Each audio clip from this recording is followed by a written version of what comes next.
기도드리겠습니다. 거룩하신 하나님 아버지, 연약한 저희들에게 약속하신 예수 그리스도를 보내주시고 우리로 주님의 자녀 삼아주시며 하나님의 거룩한 성전에 나오게 하사 경배와 찬양을 올려드리게 하심을 진심으로 감사를 드립니다. 또한 죄로 인해 죽었던 저희를 예수 그리스도 안에서 구원하여 주셔서 감사합니다. 이 시간 우리를 위해 하늘 영광을 보게 하시고 죽기까지 순종하셨던 우리 주님을 믿음의 눈으로 바라보길 원합니다. 주님이 죽으심으로 우리의 죄가 사해졌고 주님의 부활로 인해 우리에게 영원한 생명이 주어졌음을 고백합니다. 우리에게 영원한 나라와 그 나라의 생명을 주신 부활의 주님을 찬양하며 그 기쁨을 마음껏 누리고 담대하게 이웃들에게 전할 수 있는 우리의 삶이 되도록 인도하여 주옵소서. 사랑과 용서의 하나님 아버지, 40일이 지나면 니느웨가 무너지리라 라는 요나의 외침에 적각 자복하는 니느웨 백성들을 보며 우리의 회개하는 심령을 살펴보길 원합니다. 고집스럽고 회개를 거부하는 요나를 보며 우리의 신앙의 자상을 성찰하길 원합니다. 이렇게도 고집스러운 우리들에게 사랑의 추격을 멈추지 않으시는 하나님, 그 하나님이 계시기에 우리에게 소망이 있음을 고백합니다. 그 하나님의 추격을 통해 우리 삶에 주님의 뜻이 이루어지게 하옵소서. 오늘도 그 사랑을 힘삼아 하나님의 사람으로 살아가게 하여 주옵소서. 사랑의 하나님 아버지, 주의 말씀을 사랑하며 그 말씀대로 살아가는 저희들 되기를 원합니다. 하나님의 말씀이 들려질 때 겸손히 그 말씀을 받게 하시며 그 말씀을 내 이익이나 욕망의 도구로 삼지 않도록 우리를 붙들어 주옵소서. 날마다 주시는 말씀을 통해 우리가 먼저 변화되며 변화된 우리를 통해 우리의 가정과 교회와 이 사회가 변화될 수 있도록 저희를 인도하여 주옵소서. 또한 그 말씀을 기억하고 그 말씀 앞에 겸손히 반응하는 저희가 될 수 있도록 도와주시옵소서.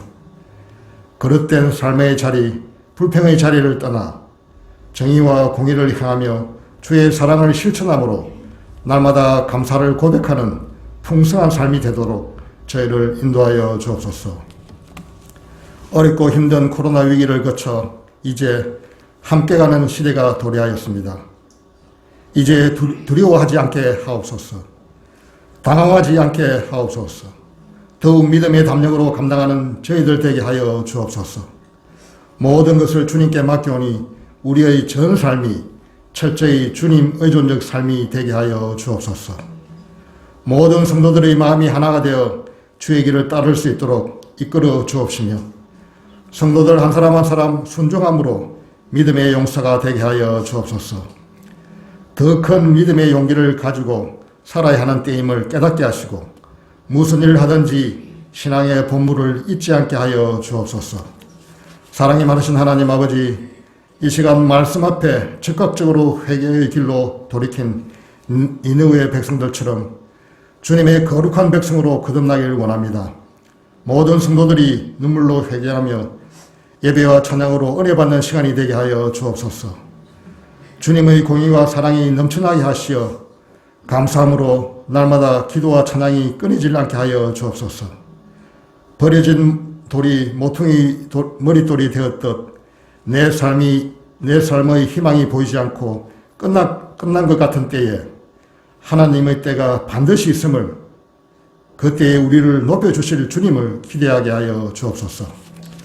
사랑의 하나님 아버지, 특별히 말씀을 전하실 목사님과 함께하사 언제 어디서나 성령 충만함으로 세워주시고 입술의 권세를 허락하시어 증거되는 말씀에 역사가 임하게 하여 주옵소서. 겸손과 순종으로 최선을 다하여 주님을 섬기며 말씀을 대언하실 때에 저희가 그 말씀을 믿음으로 순종할 수 있도록 은혜를 더하여 주옵소서. 주의 말씀이 각 성도의 가정마다 소망과 삶의 기적을 일으키는 생명력이 있는 말씀이 되게 하여 주옵소서. 예배를 위하여 봉사하는 손길들, 주님의 몸된 교회를 위해 충성하는 손길들 위해 한량없는 은혜를 부어주시고 하늘의 신령한 복으로 가득 채워주시옵소서. 힘을 다하여 수고할 때마다 주님의 유료가 넘쳐나게 하여 주옵소서. 하나님 아버지, 하나님 나라의 백성으로서 오늘 하루도 하나님께서 그리스도 안에서 우리에게 베풀어 주신 그 은혜를 기억하는 저희가 되기를 원합니다. 따뜻한 말 한마디와 사랑이 담긴 손길로 많은 이웃들에게 주님의 향기를 흘려보낼 수 있는 우리 모두가 되게 하옵시며 그 하나님을 더욱더 신뢰하는 삶이 되어지도록 또 그러한 삶으로 저희가 나아갈 수 있도록 인도하여 주옵소서. 감사드리며 예수 그리스도의 이름으로 기도드려옵나이다. 아멘. 그 내용하고 잘 어울리는 찬양인데 하나님의 말씀 같이 보도록 하겠습니다. 빌립보서 1장 27절에서부터 30절까지 있는 말씀입니다.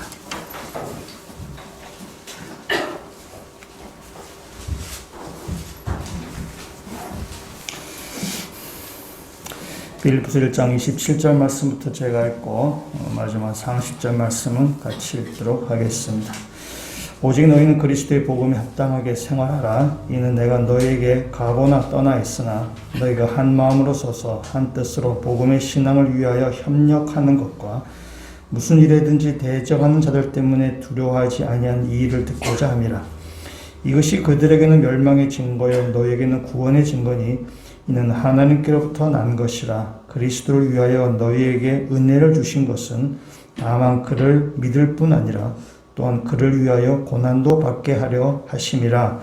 너희에게도 그와 같은 싸움이 있으니 너희가 내 안에서 본 바요 이제도 내 안에서 듣는 바니라. 아멘. 1920년에 미국에서 금주령을 내렸습니다.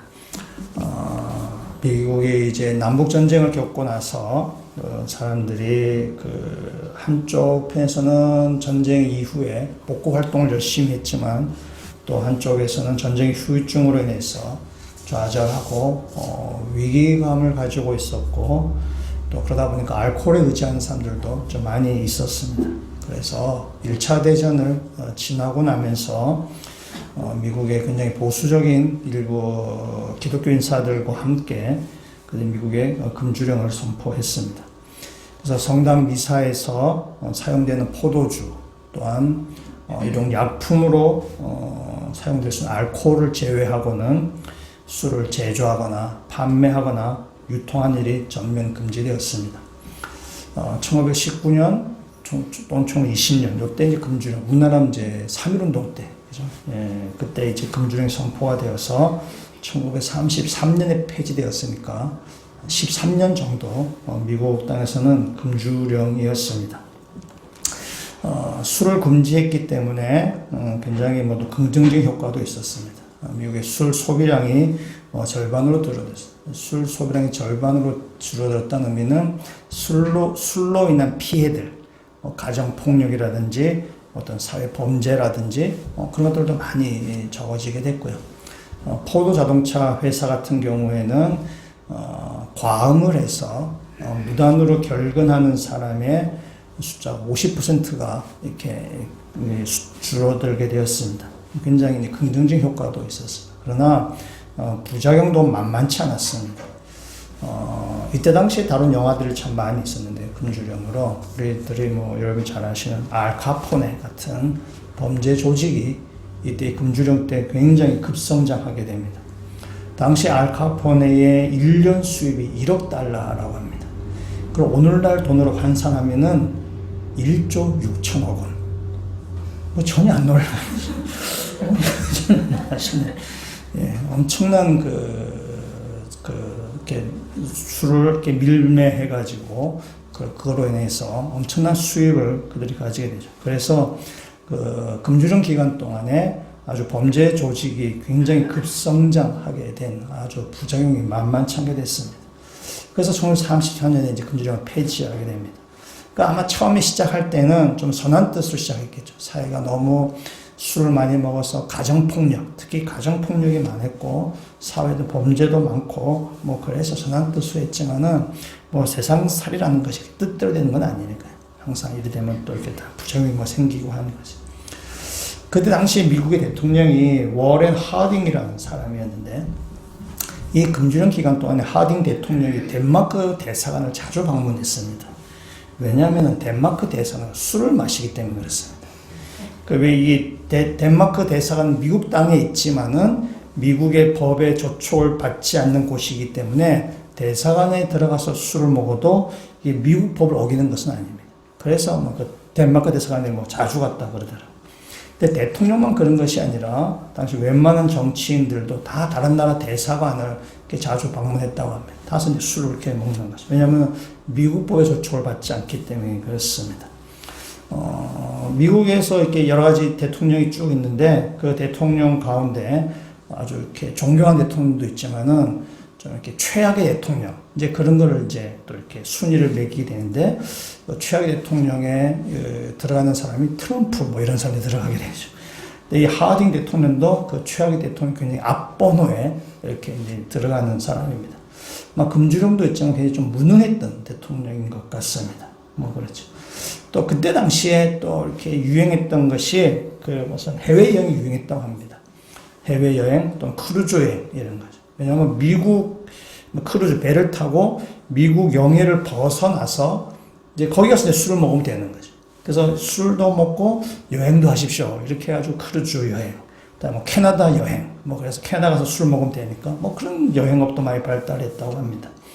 그러니까 이 미국 영토 안에 대사관이 있지만 대사관에 들어가면은 미국의 법을 조촉받지 않아서 법을 어기지 않게 이렇게 술을 먹는 그런 일들이 정치인들, 대통령 비롯해서 그런 일이 많았다고 합니다.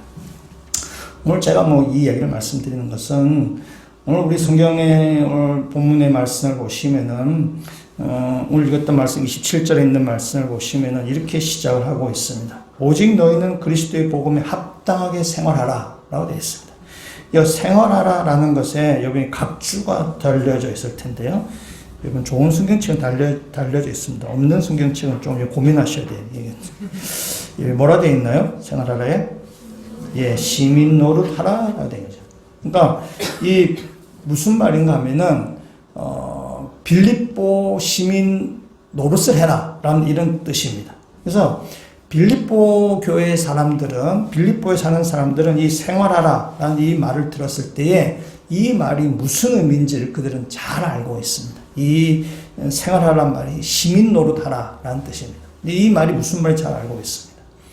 이 빌립보라는 도시의 역사를, 빌립보서를 설교하기 처음에 한 말씀드린 적이 있었는데 간단하게 하면 이렇게 됩니다. 빌립보라는 지역은 원래 야만인들이 살던 지역입니다. 근데 이 옥타비아누스가 두 번의 전쟁을 치르면서 로마의 이제 실질적인 통치자가 됩니다. 두 번의 전쟁을 치러서 승리한 군인들에게 뭔가 이렇게 전리품, 보상을 줘야 되는데 이미 이탈리아에는 땅이 다 이렇게 이제 나눠줄 땅이 없습니다. 나눠줄 땅이 없어서 그래서 이 로마의 그 군인들에게 이 빌립보에 정착하게 하는 것입니다. 이 빌립보에 있는 땅을 준 것입니다. 그러면서 이 빌립보를 제2의 로마로 건설하기로 했습니다.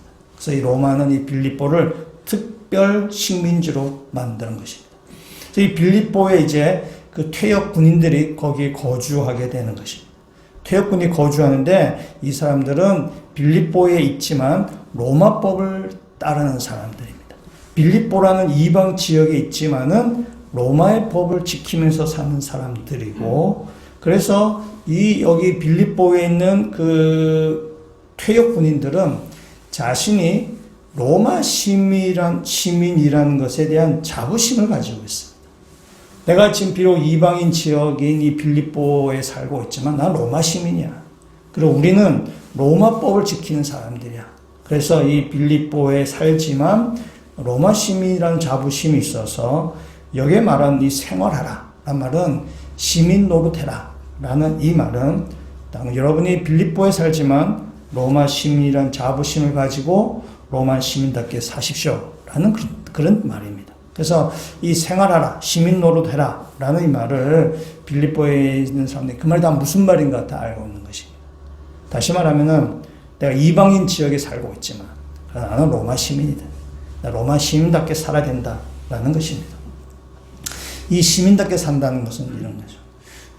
오늘날에 있어서 어느 나라가 제일 강대국인가? 미국이죠. 그건 두말하면 잔소리죠. 미국이 강력합니다. 그러니까 미국이 강력한 나라이기 때문에 미국의 시민권을 가지면은 굉장히 영향력이 참 있습니다.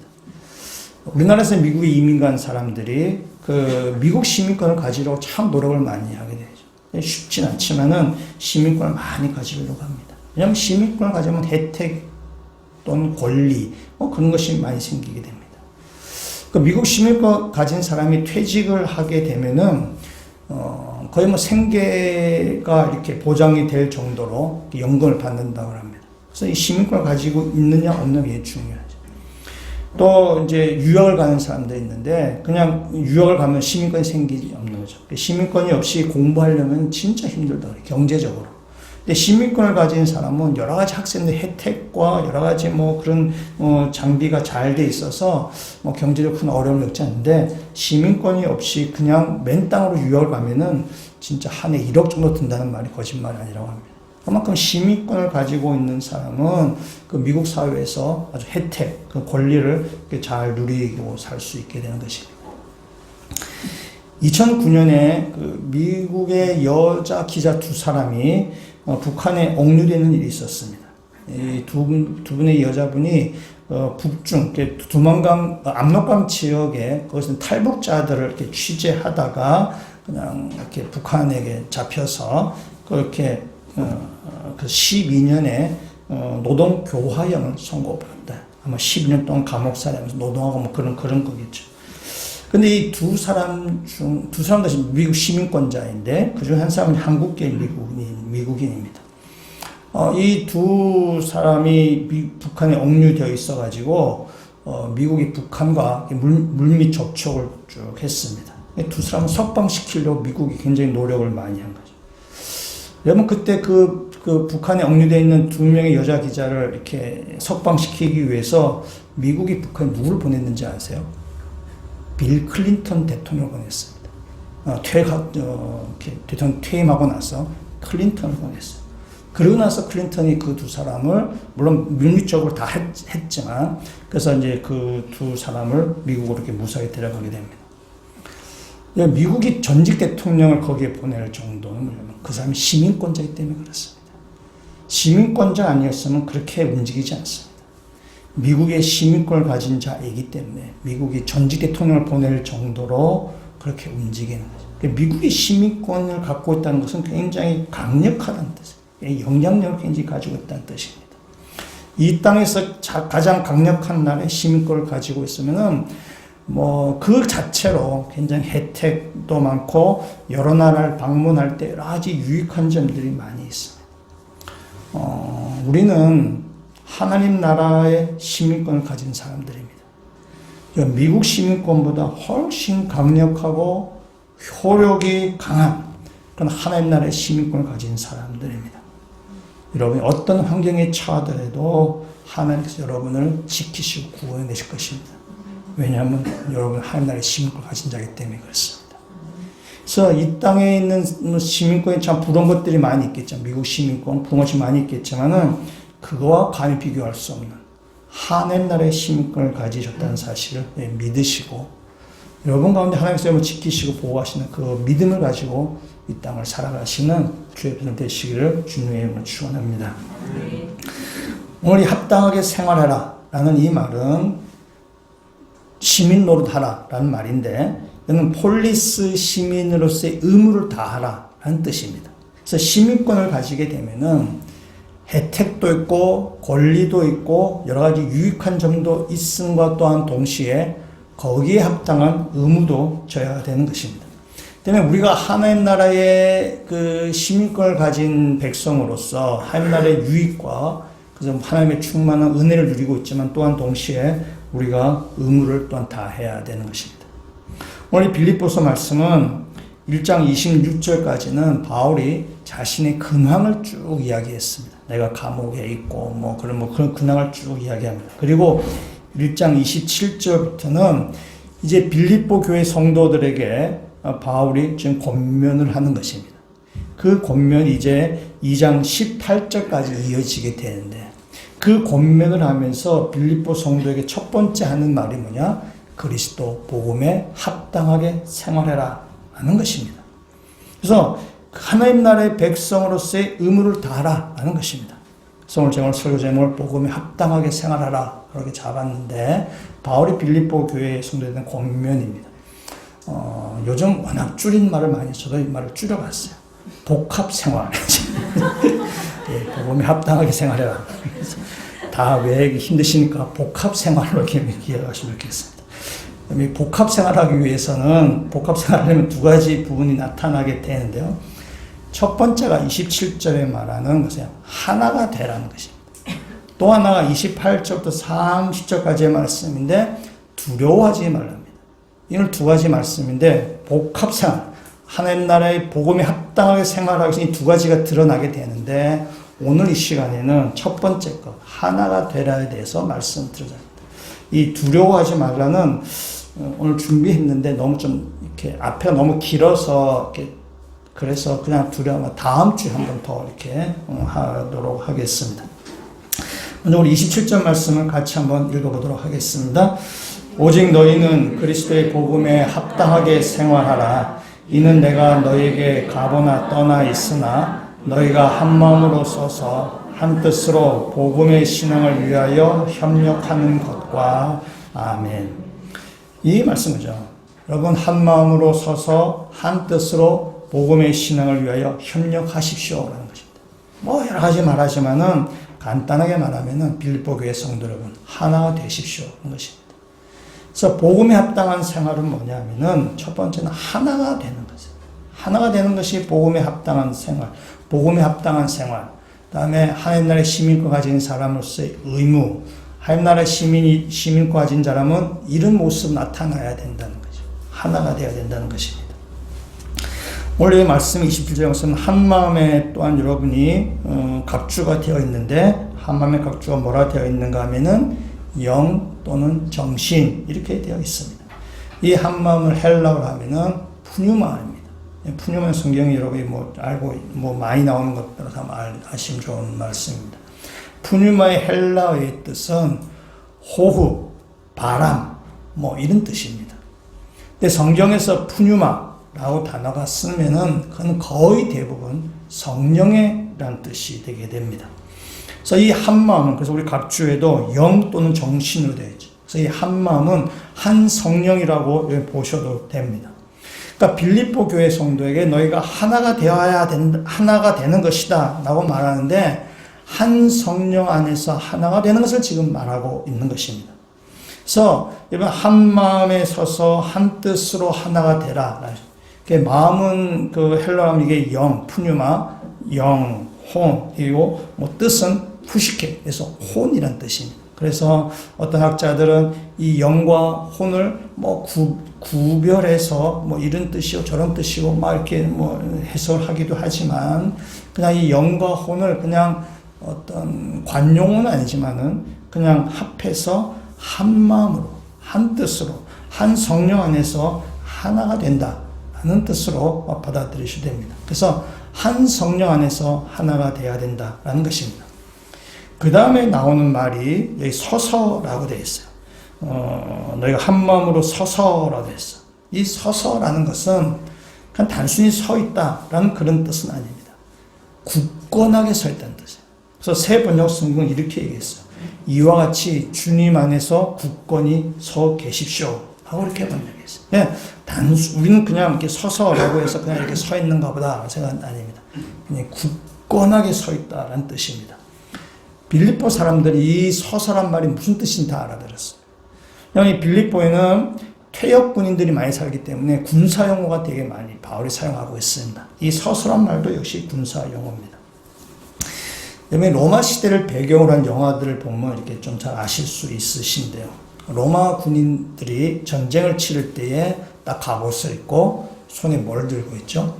예, 방패를 딱 들고 있습니다. 방패를 딱 들고 딱 이렇게 일렬로 쫙 서 있습니다. 일렬로 쫙 서 있어서 전진할 때 방패를 다 이렇게 서로 이렇게 맞대어 가지고 전진해 나갑니다. 한 발 한 발 탁탁탁탁 진다. 또 전진하다 멈췄을 때 어떻게 멈췄는가 하면은 방패를 앞에 두고 또 그 두 번째 쓴 대열은 방패 위쪽으로 또 이렇게 막게 되죠. 그래서 공중으로 날아오는 화살도 그 방패로 이렇게 딱 막아내게 됩니다. 그래서 이게 일렬로 이렇게 딱 서 있는 거예요. 그래서 이 제자리에 자기 군인 한 명 한 명이 제자리에 딱 서서 방패를 들고 서서 그 자리를 지켜야 되는 거죠. 그래서 적이 이렇게 막게 이렇게 돌격에 들어오더라도 흐트러지면 안 됩니다. 그 장군의 명령에 따를 때까지는 흩어지면 돼요. 그 흩어지면 그때 이제 전쟁에 있어서 패배하게 되는 것입니다. 그래서 이 서라는 말은 로마 군인 한 명 한 명이 자기 자리를 굳건하게 지키고 서 있다는 그런 뜻입니다. 이렇게 전쟁을 치를 때는 개인의 능력은 별로 중요하지 않습니다. 뭐가 중요해요? 흩어지지 않는 거예요. 자기 자리에 서서 자기 자리를 지키고 서 있는 것이 굉장히 중요한 거죠. 그래서 오늘 바울이 말하는 너희가 한 마음으로 서라 라는 것은 너희가 한 성령 안에서 너희가 서 있는 그 자리를 굳건하게 지켜라 라는 것입니다. 그래서 성령 안에서 너희가 흩어지지 말고 성령의 힘에 의해서 너희가 싸우라. 여기서는 개인기가 중요하지 않습니다. 함께 싸우는 것이죠. 그래서 성령 안에서 싸우는 것입니다. 이 서서라는 말이 뒤에 또 나오게 되는데 4장 1절로 말씀 한번 가보시겠습니다. 4장 1절에도 나오게 되는데요. 4장 1절 말씀 같이 읽도록 하겠습니다. 그러므로 나의 사랑하고 사모하는 형제들, 나의 기쁨이요 연루관이 사랑하는 자들아, 이와 같이 주 안에 서라. 아멘. 사랑하는 형제 여러분, 주 안에서 굳건하게 서 있으십시오. 여러분 제자리에서 굳건하게 자기 자리를 지키고 서 있으십시오 라고 하는 것입니다. 그것이 바울이 빌립보 교회 성도들에게 권면하는 내용이죠. 너희가 너의 맡은 자리에서 굳건하게 서 있어라 라는 것입니다. 다시 오늘 본문 27절에 있는 말씀에 오셔서 그 다음에 한 마음으로 서서 다음에 한 뜻으로 복음의 신앙을 위하여 협력하라 하죠. 이 협력하라는 말은 싸우다라는 뜻입니다. 헬라어로 하면 쉰 아들레오라는 뜻인데 여기서 쉰 아들레오, 이 쉰은 헬라에서 접두어인데 함께하다라는 뜻입니다. 같이 한다는 뜻이고 아들레오는 운동하다, 싸운다라는 말입니다. 이 아들레오에서 여러분이 영어에 애슬리트, 운동선수라는 뜻이 여기서 이렇게 나오게 된 단어입니다. 그러니까 쉰 아들레오는 협력해서 함께 운동시합을 한다, 싸운다라는 그런 뜻이 되는 것입니다. 이번 운동시합에서 중요한 것은 팀워크입니다. 개인 운동 말고 이렇게 여러 사람이 함께하는 뭐 축구, 뭐 럭비, 뭐 농구, 뭐 이런 것들은 아주 팀워크 굉장히 중요합니다. 우리 잘 아는 2002년 월드컵 때 우리나라 축구팀이 그 4강까지 올랐습니다. 외국의 강호들을 다 이겨내고 4강까지 올랐어요. 굉장히 기적 같은 일을 우리가 벌어진 거죠. 우리나라 선수 한 명 한 명을 놓고 보면은 외국 선수들보다 뛰어나지 않습니다. 한 명 한 명을 놓고 보면 그 개인기나 뭐 체력이나 뭐 이런 점에 있어서 다른 선수들보다 결국 뛰어나지 않습니다. 그러나 축구 선수가 11명인데 이 11명의 선수들이 운동장에 들어가서 팀워크를 이루어서 함께 싸울 때 이 흔히 하는 말로 시너지 효과가 나타납니다. 축구는 이 전술, 그다음에 이 팀워크가 굉장히 중요합니다. 그래서 감독이 누구냐에 따라서 축구는 시합이 승패가 왔다 갔다 하는 경우가 많습니다. 그래서 축구가 여자분들은 잘 모르시지만 축구에 대한 이 학문적 연구가 많이 되어 있습니다. 전술을 어떻게 하고, 뭐 어떻게 짜고, 뭐 용어들도 되게 많습니다. 뭐 하여튼 뭐 되게 많아요. 그러니까 이게 한 명이 하는 시합이 아니라 11명이 유기적으로 아주 조직적으로 이렇게 들어가고 나가고 뭐 이렇게 아주 이렇게 잘 움직여야만 그 시합에서 아주 좋은 성적을 낼 수 있는 것입니다. 여러분 잘 모르시는 분은 주일날 저녁에 뭉쳐 찬다에 보시면 잘 나오고 있습니다. 예, 축구는 굉장히 전략, 그 감독의 전술이 굉장히 중요합니다. 그래서 이 협력한다는 것은 함께 싸우는, 제일 잘 보여주는 운동이 럭비입니다. 럭비 할 때 여러분 이렇게 선수들이 스크럼을 짜가지고 이렇게 막 공격공을 빼앗게 됩니다. 그래서 이 함께 싸운다는 말은, 협력한다는 말은 스크럼을 짠다는 거죠. 함께 싸운다라는 것입니다. 그래서 바울이 얘기하죠. 너희가 복합생활, 복음에 합당하게 생활하는 것이 뭐냐면 하나가 되는 것인데, 오늘 계속해서 지금 27절에 나오는 얘기는 뭐냐면 하나 된다는 거죠. 연합한다는 것을 지금 계속해서 이야기하고 있습니다. 우리가 그리스도 예수를 믿고 나서 신앙 훈련을 이제 많이 하게 됩니다.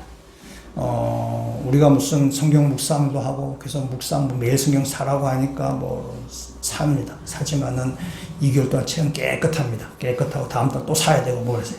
어떤 때는 묵상하라고 하니까 묵상하라고 하고, 또 기도도 하라 그러고, 또 성경 공부도 하고, 또 전도도 하고, 봉사도 하고, 헌금도 여러 가지 많이 합니다.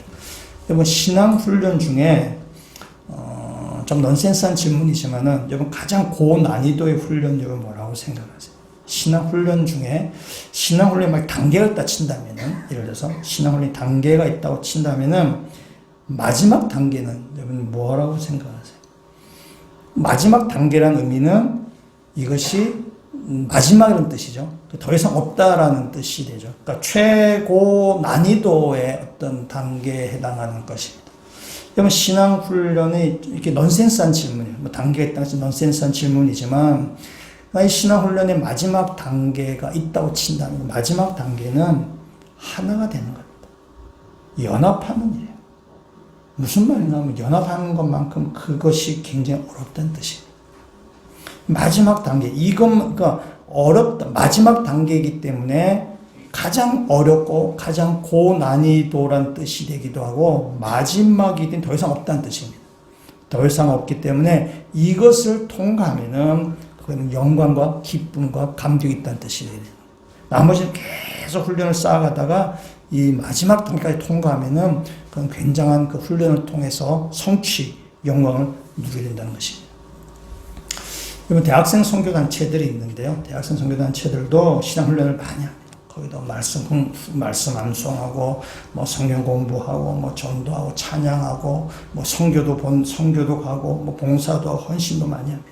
그래서 거기는 학생들이 자기 단체를 위해서, 또 교회 가면 교회에서 헌신을 많이 하게 됩니다. 그 섬기는 모습이 참 아름답죠. 젊은 친구들이 자기 스펙살도 많이 있지만은 그거보다도 교회를 위해서, 또 주님을 위해서 헌신하는 것이 참 아름답습니다. 그래서 학교 선배들이 학교 근처에 집을 이렇게 마련해 줍니다. 왜냐하면 선배들이 옛날 경험을 생각하죠. 우리 때 너무 고생을 많이 했어. 그래서 학교 근처에다 집을 한 게, 선배들이 11번으로 돈을 모아서 집을 하나, 이렇게 집 내지 원룸 하나나, 하여튼 이렇게 전세하든지 해가지고 이렇게 집을 모아서 학생들에게 살게 합니다. 학생들은 굉장히 실비로 거기에 들어가서 이제 살면서 학교 생활도 하고, 또 소년체 생활도 하고 이렇게 됩니다.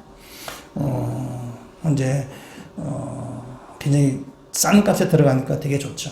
그래서 굉장히 낭만적으로 생각하기가 쉬운데요. 그러나 하루 이틀 살아보면 낭만적이지 않습니다. 바로 현타가 찾아오게 되죠. 바로 현실을 직시하게 되죠.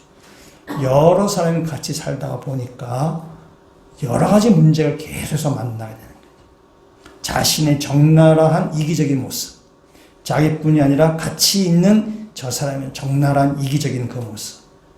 보통 때는 아주 경건하고 아주 신앙도 좋고 괜찮은 사람인 줄 알았지만은 같이 살다가 보니까 자기가 그렇지 않다는 사실을 깨닫게 되고, 같이 사는 옆에 있는 사람도 그렇지 않다는 사실을 깨닫게 되고, 그래서 마음이 불편해지고, 그래서 내가 내 돈 내고 내가 비싸지면 원룸은 나온다, 이런 그런 사람들 있고 그랬습니다. 같이 산다는 게 굉장히 쉽지 않은 일이죠. 어떤 사람이 배낭 여행을 한 3년 정도 가이드한 사람 얘기를 들은 적이 있어. 이 사람이 이런 얘기를 하더라고요. 젊은 남녀가 이제 결혼을 하게 될 때, 저 상대방이 과연 내 인생을 이제 맡길 만한 그런 이제 배우자인가. 이제 확신이 좀 필요하잖아요. 저 사람이 내가 정말 내 남편감인지, 내 아내감인지, 이제 정말 확신이 잘 쓰지 않잖아요.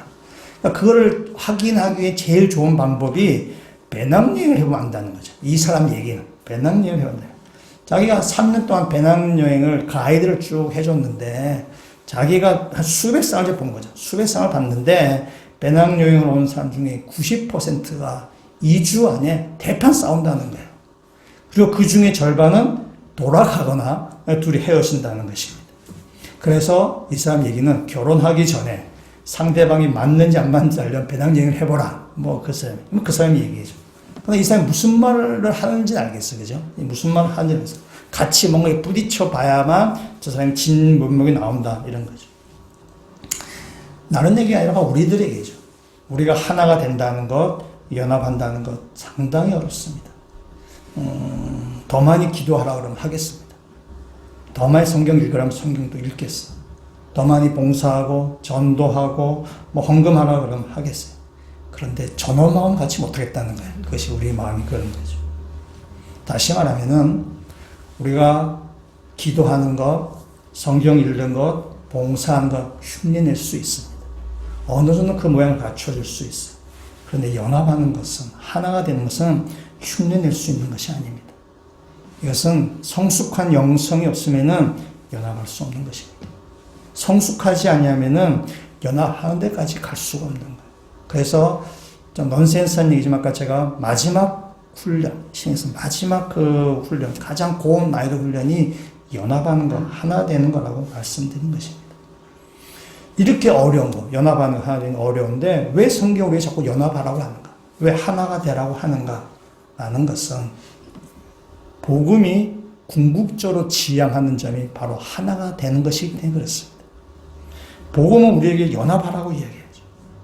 복음은 뭐냐면은 우리에게 복음에 합당한 삶은 뭐냐면 하나님을 닮아가는 삶이죠. 하나님처럼 살아가려고 얘기하죠. 우리가 하나님 하면 우리는 삼위 하나님을 얘기해요. 삼위일체 하나님.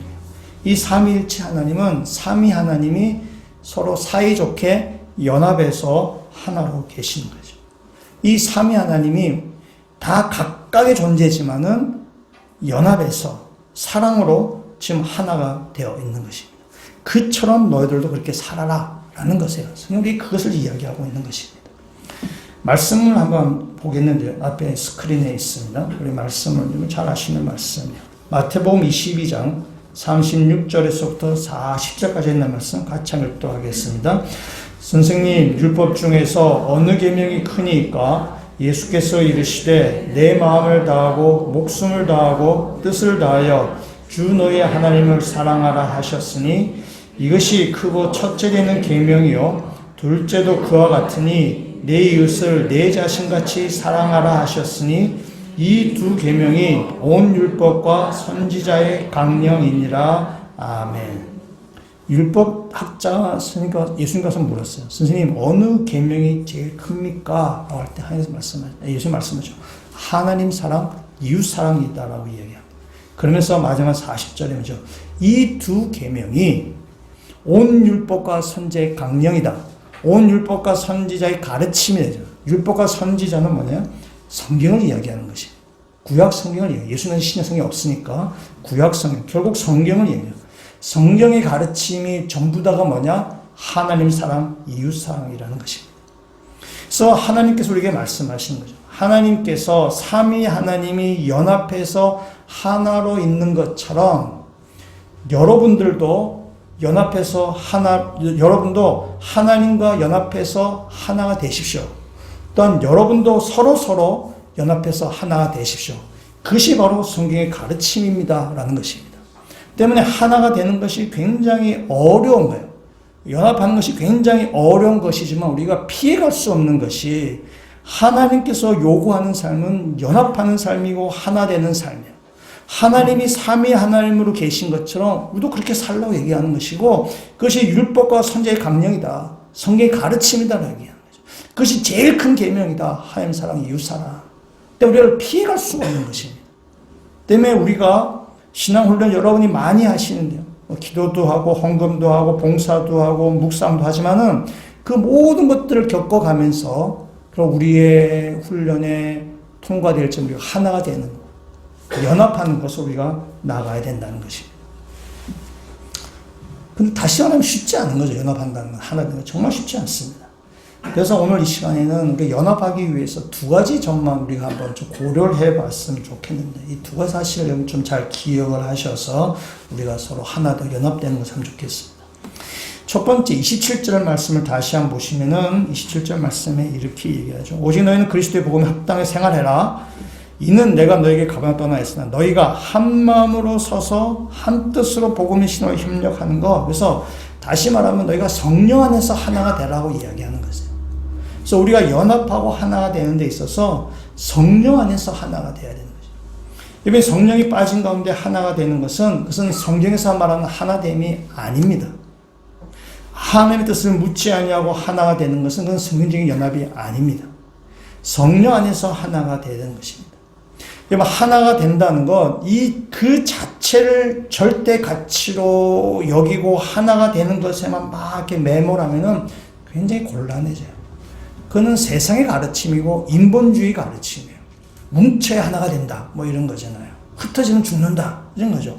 그러니까 무조건적인 하나됨을 성경은 이야기하지 않습니다. 그건 세상의 논리예요. 하나가 되는 게 중요하다, 라는 자체는 세상의 논리입니다. 여러분, 이 세상이 타락한 세상인데 어떻게 세상에서 우리가 하나가 될 수 있나요? 될 수가 없습니다. 그렇게 될 수가 없는 거죠. 성경에서 말하는 하나가 된다는 것은 성령 안에서 하나가 되라는 거예요. 한 성령으로 하나가 되라는 거죠. 한 성령 안에서만 일 때에 참된 연합이 이루어진다는 것입니다. 여기 하나가 되라고 한다 그래가지고 여기 가정에서 부모가 초등학생 자녀에게 생각을 다 맞추면은 하나가 되겠죠. 그러나 그것을 우리가 하나가 되는 것은 그건 어리석은 일이죠. 초등학생 수준에 맞춰서야 언제 미적분 풀고 언제 영어 공부 그렇게 하겠어요. 하나가 된 걸진 볼지는 모르겠지만 그냥 성숙에 빠져버린 것이고 가야 될 방향이 빠져버린 거죠. 우리 아이들 잠시 맞춰줄 수 있지만은, 그리고 잠시 기다려줄 수 있지만은 초등학생 수준이 되면 안 돼요. 성령 안에서 하나가 돼야 되죠. 영적 원리도 마찬가지입니다. 우리가 교회 안에 초신자들도 있습니다. 우리가 하나가 되기 위해서 맞춰줄 필요는 있죠. 그러나 어느 정도 것이죠. 거기에 맞춰주는 것에 모든 것에 포커스를 맞추어서 거기다 맞추면은 그건 곤란해지는 거예요.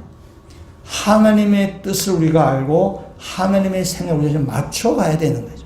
그렇게 해서 우리가 하나가 돼야 된다는 것입니다. 여기 성령에서 하나가 되기 위해서는 뭐가 되냐면 성경을 아셔야 돼요. 성경을 알아야만 그 성경 할 뜻이 무엇인지, 하나님이 무엇라 말씀하는지 우리가 알게 되는 거죠. 그러면 하나님 이 성경을 모르면은 우리 무슨 생각을 하는가? 우리는 세상적인 생각을 하게 돼요. 세상적인 윤리, 세상적인 어떤 도덕, 세상적인 어떤 가치, 그런 걸 생각하기 때문에 그걸로 자꾸 하나가 되려고 하는 거죠. 여러분, 성경을 아셔야만, 하나님의 말씀을 아셔야만 그 성령 안에서 우리가 하나가 되는 길이 무언가를 찾아가게 되는 거죠. 성경을 모르면 자꾸 세상적인 방법, 인간적인 생각, 인본주의적인 생각으로 자꾸 하나가 되려고. 여러분, 성경을 잘 모르시는 분하고 이렇게 뭐 얘기하다 보면 참, 얘기 좀 어렵습니다. 핀트가 잘 안 맞아요. 하나님의 말씀이 이렇게 얘기하는데 계속 세상적인 가치를 자꾸 이야기해 버리니까 이게 참 핀트가 잘 안 맞아요. 아주 이렇게 좀 이렇게 어렵습니다, 세상에. 그래서 여러분이 우리가 하나가 되고 연합하기 위해서는 성경을 이미 아셔야 되는 거죠. 성경을 아셔야만 하나님의 뜻을 아는 것이고 하나님의 뜻에서 그것이 연합해서 하나가 되는 거죠. 여러분, 다시 말하면 세상은 타락한 세상이에요. 타락한 세상에서 하나가 되는 것은 거의 불가능한 거예요. 처음에 조금 하나가 되는 것 하다가도 결국 다 자기 이기심이 발휘가 돼서 그 하나가 다 무너지게 되는 거죠. 우리가 정말 하나가 되기 위해서는 성령 안에서 하나님의 뜻이 무엇인지 암을 통해서 우리가 하나가 되는 것입니다. 교회도 그렇고, 교회 가정도 그렇고, 직장에 뭐 안 믿는 사람들이 있으니까 어쩔 수 없이 치더라도, 여기 가정에, 남편과 아내, 부모, 자녀 사이에 하나님의 말씀으로 그럴 때 하나가 되는 것입니다. 교회는 이루 말할 것도 없고요. 그래서 성경 알시기를 더욱더 힘쓰시고, 성령을 알기를 더 힘쓰시고, 하나님의 뜻을 알기를 더욱더 힘쓰셔서 이것이 참된 연합, 참된 하나됨으로 나가시는 그런 믿음의 성도가 되시길 주님으로 축원합니다. 두 번째 하나 우리가 생각해 볼 것은 뭐냐면은 이 연합을 방해하는데 감정적인 부분이 있어요. 이 감정 어떻게 처리하느냐요. 여러분, 감정이 상하면은 우리가 하나 되기가 참 불가능합니다. 감정을 건드려 버리면 어려워요. 그냥 싫은 거예요. 감정이라는 것은. 그냥 저놈하고 일하기가 싫은 거예요. 저놈하고 같이 있는 자체가 싫은 거예요. 내가 다른 것은 다 하겠는데 그냥 저놈하고는 같이 일한다는 것이 그냥 같이 있고 싶지 않은 것입니다. 성경을 많이 알면은 우리가 성경에서 우리가 하나가 돼야 돼, 하나가 되는 것을 얘기했는데, 뭐 목사나 선교사만큼 성경을 많이 하는 사람이 누가 있겠어요? 근데 목사와 선교사도 하나 되는 일이 하나 되지 못한 일이 참 비일비재합니다. 지난주에 저희가 노예를 했었는데, 노예에 저는 이제 예배를 드립니다. 예배를 드리는데, 목사님이 이제 설교를 하셨어요. 설교를 하셨는데, 이 목사님이 너무 정치적인 설교를 하시는 거예요. 그러니까 세상적인 정치. 너무 대놓고 하시는 거예요. 너무 대놓고 정치적으로, 정치 이름을 언급해 가면서 너무 정치적으로 설교해요. 마음이 제가 이렇게 너무 불편해지는 거예요. 그 말 듣고 있으니까. 내가 계속 앉아있어야 되는데 이런 생각이 드는. 이게 목하려는 거죠. 그죠? 그 목소리 들으면 안 되는데. 근데 제가 이렇게 감정이 상해져 버리면은 그 목사 만나기가 되게 불편해지는 거죠. 이 감정이 상해져 버리면은 그냥 이렇게 같이 있기가 싫게 되게 되는 거죠.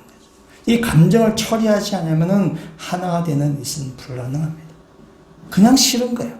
그냥 싫은 걸 우리가 어떻게 그걸 이겨낼 수 있겠습니까? 그래서 연합하는 데 있어서 가장 방해물은 바로 이 감정의 문제예요. 이 감정을 우리가 잘 다스리지 않으면 연합을 하기가 어려워지는 거죠. 우리가 감정에 막 휘둘려서 결정하고 판단하면은 실수하기 딱 좋습니다. 우리 감정에 휘둘리지 않아야 되는 거죠. 또 그렇다고 감정을 무시하고 그거는 내가 기도로 이겨내리라, 말씀에서 내가 감정을 내가 이겨내리라, 그것도 일어나지 않습니다. 그것도 불가능한 얘기예요. 감정은 이건 우리가 참 컨트롤하기가 굉장히 어려운 것입니다. 근데 감정을 잘 다스려야만 우리가 하나가 되고 연합할 수 있습니다. 어떻게 우리 감정을 잘 다스릴 수 있느냐? 여러 가지 이야기가 있을 수 있겠지만 그냥 전 요거 하나 말씀드리고 싶어요. 감정에 휘둘리지 않도록 우리 각자가 감정을 잘 다스려야 된다라는 사실만 알아도 충분하다고 생각해요. 충분하다기보다도 그것만도 굉장히 효력이 있을 거라고 생각합니다. 여러분, 우리가 신앙생활 하는 것이 굉장히 고상하고, 우리 감정과는 전혀 관계없이, 그런 걸 생각하면 안 돼요. 우리 신앙생활에도 감정이라는 부분이 얼마든지 있습니다. 감정에 따라서 신앙생활이 완전 폭이 왔다 갔다 하기도 합니다. 그래서 감정이라고 해서 부정할 필요도 없고, 너무 과도하게 휘둘리지도 않아야 돼요. 그런 부분이 있구나. 우리가 그래서 알고 좀 조심하고 내 감정이 상했을 때에 어떻게 이겨나갈 것인가? 우리가 각자 좀 잘 이렇게 노력을 하셔야 되는 거죠. 감정의 부분이 있다는 거예요. 그래서 이 감정으로 너무 가볍게 보지도 말고 너무 휘둘리지 않고 감정을 잘 다스리기 위해서 우리에게 필요한 것이 뭐냐면 성령의 은혜입니다. 하나님의 은혜가 필요한 거죠. 하나님, 내 마음이 지금 많이 상했습니다. 내 마음이 많이 불편합니다. 성령님께서 이 시간 저희 마음을 만져주십시오. 성령께서 저희 마음을 좀 다스려 주십시오. 제가 감정에 휘둘리지 않게 해주십시오. 제가 감정 앞에서 내가 마음이 뺏기지 않도록 해주십시오라고 우리가 하나님의 도우심, 성령의 은혜가 우리 가운데 필요한 거죠. 성령님이 역사하실 때 우리의 감정이 누그러지면서 우리가 하나가 될 수 있다는 사실입니다. 물론 이것이 짧은 시간이 안 될 수 있어요. 굉장히 오랜 시간 걸릴 수도 있어요. 우리 감정에 앙금이 남아있어서 굉장히 오래 가는 거죠. 저도 마찬가지입니다. 제가 제일 후회하는 것 중에 하나가 뭐냐면은 제가 옛날 친구 하나하고 이렇게 감정이 이제 틀어져 버렸어요. 감정이 틀어져 버려서 이렇게 서로 이렇게 화해했다고 했는데 여전히 감정에 찢기가 남아있는 거예요. 여전히 뭔가 좀 남아있어. 그러다가 이 친구가 죽었어요. 얼마나 후회된지 모르겠어요. 내가 다 화해했다고 하지만 아직 그 감정에 찢기가 남아있다 보니까 여러 가지 좀 이렇게 부자연스러운 것이 나타나는 거죠. 계속 이러면 안 되는데 안 돼 하면서도 그 친구가 죽었어요. 지금 총과가 있겠지만. 그래서 그 지나고 나서 참 후회가 되더라고요. 우리가 이 감정의 처리가 굉장히 시간이 오래 걸립니다. 그럼 찌끄러운 것이 남아있어서. 그러니까 우리가 그것을 인정하고 우리 인간이니까 하나님의 도우심이 필요한 거죠. 우리 능력을 할 수 없는 거죠. 성령님이 우리 가운데 역사하셔서 이 감정을 주님 우리 좀 씻어 주십시오. 하나님 내가 휘둘지 않도록 해 주십시오. 우리가 성령의 도우심을, 성령의 간절한 은혜를 사모하셔서 이 감정에 휘둘리지 않도록 그래 살아가시는 것이 참 우리가 하나가 되는 길입니다. 근데 성령의 은혜를 우리가 강구하지만은 우리가 해야 될 일도 있습니다. 바울은 여기에 대해서 오늘 본문에 1장 27절부터 2장 18절까지 복음에 합당한 생활을 하라라고 권면을 쭉 이야기하고 있습니다. 그래서 우리가 하나가 되는 말을 하면서 바울은 이렇게 이야기하고 있습니다. 2장 5절 말씀 우리 한번 같이 한번 읽어보도록 하겠습니다. 너희 안에 이 마음을 품으라 곧 그리스도의 예수의 마음이니 아멘. 무엇을 품으라고요? 그리스도 예수의 마음을 품으라 라는 것입니다. 더 자세한 얘기는 우리가 2장 할 때 말씀드리겠지만은 이 그리스도 예수의 마음은 뭐냐면은 겸손입니다. 자기를 비움이에요. 하나님이시지만 이 땅에 내려오시는 거죠. 겸손이고 자기 비움입니다. 그래서 자기를 낮추는 거예요. 자기를 낮춰야만 우리가 하나가 될 수 있습니다. 우리 가운데 감정을 우리가 잘 이렇게 다스려야 되는데 그 중에 하나는 자기를 낮추는 거예요. 자기를 겸손하는 것입니다. 저는 중간에 예수를 믿은 것은 아니지만은 중간에 제가 아주 큰 회심을 한 적이 있어요. 제가 큰 회심을 하고 나서 저 안에 드는 생각이 딱 뭐냐면은 내가 다른 사람을 함부로 정죄하지 못하겠다. 제가 그 전까지 한 교만한 마음도 있었어요. 뭐 이 정도면 괜찮지. 난 내 정도면 뭐 괜찮지. 이렇게 은근한 교만이 있었어요. 근데 내가 큰 회심을 하고 나서 드는 생각, 어떤 사람 내가 정죄하지 않겠다. 어떤 사람 나보다 훨씬 더 낫다. 하는 그런 생각이 들더라고요. 그래서 정죄하지 않게 되는 거죠. 물론 그 뒤로도 여전히 또 실패하기도 하고 뭐 그렇게 하기도 하지만은 그러나 그 생각은 변함이 없습니다. 이건 우리가 그리스도의 겸손함, 자기를 낮춤, 자기를 비움, 이것을 우리가 배워가야 된다는 사실. 자기를 낮춘다는 것은 자기가 부족한 것을 인정하는 거지. 자기가 연약한 것을 인정할 때 자기를 낮춰야 되고 연합할 수 있게 되는 것입니다. 우리가 얼마 전에 대통령 선거를 했었습니다. 좀 있으면 지방선거도 교육감 선거도 합니다. 이건 뭐 잘 아실 텐데요. 그러면 선거를 하게 되면 후보자들 사이에 어떤 일을 하는 단일화를 하게 되죠. 그러면 단일화할 때 누가 단일화를 하고 누가 단일화하지 않습니까? 혼자서도 이길 수 있다고 하는 사람은 단일화를 안 하죠. 혼자서 이길 수 있는데 혼자서 이길 수 없다라고 생각할 때 단일화를 하게 되는 것이죠. 단일화가 뭐냐면 하나가 된다는 거죠. 나 혼자서는 할 수 없다고 생각할 때에 우리가 하나가 더 연합하게 되는 거죠. 나 혼자 내가 다 할 수 있어 라고 생각하는 사람은 결코 연합하지 않습니다. 하나가 되지 않습니다. 하나님과 우리 사회하고도 마찬가지예요. 하나님 없어도 나 혼자 할 수 있다라고 하는 사람은 하나 연합하지 않습니다. 내가 하나님 안에, 하나님 내 안에 그렇게 하지 않습니다. 왜냐하면 내 혼자 할 수 있기 때문에. 그러니까 나 혼자 할 수 없습니다. 하나님 필요합니다 할 때 우리 하나에 연합하게 되는 것이죠. 그래서 하나님이 내 안에, 내가 하나님 안에 거하게 되는 거예요. 우리가 사랑과 관계도 마찬가지야. 나의 연약함을 인정하고 나의 부족함을 인정할 때에 내가 사랑과 하나가 되는 것이 연합하는 거죠. 그래서 성경은 겸손이라고 이야기하는 것이고 하나님 없어 난 할 수 있습니다 라고 하는 것을 성경은 교만이라고 이야기하는 것입니다. 예수 그리스도의 마음을 품어라. 예수 그리스도의 겸손, 낮아지심, 예수 그의 자기를 비하시키는 것. 그죠? 그럴 때에 하나가 될 수 있는 것입니다. 우리 안에도 마찬가지로 우리가 감정을 잘 다스려야 되는데 그 중에 하나 우리가 나의 연약함, 나의 부족함을 인정하고 상대방이 필요하다는 느낄 그걸 우리가 고백할 때에 우리가 하나가 되고 연합하고 감정도 우리가 이어나갈 수 있게 된다는 사실입니다.